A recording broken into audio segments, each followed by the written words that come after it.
তাআলা বড্ড ভালোবাসেন যেই নারী হিজাব, বোরকা তথা পর্দা মেইনটেইন করে। এবং পর্দাটা জাস্ট শো অফ পর্দা নয়, মডার্ন পর্দা নয়, একদম খাস পর্দা।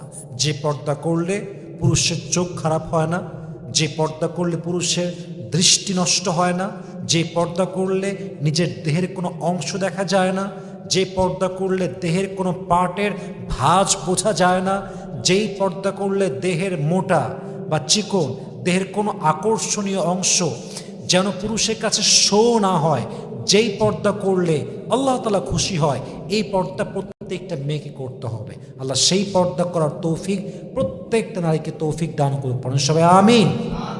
অতএব পর্দা জাস্ট করলেই হবে না, পর্দাটা পর্দার মতো করতে হবে। যে পর্দা করেছেন আম্মাজান আয়েশা রাদিয়াল্লাহু তাআলা আনহা, যে পর্দা করেছেন খাদিজা রাদিয়াল্লাহু তাআলা আনহা, যে পর্দা করেছেন আম্মাজান ফাতেমা রাদিয়াল্লাহু তাআলা আনহা, এরকম পর্দা যদি প্রত্যেকটা মেয়ে করতে পারে তাকে জান্নাত দিবে একজন। আওয়াজ দিয়ে বলেন সবাই, তিনি কে?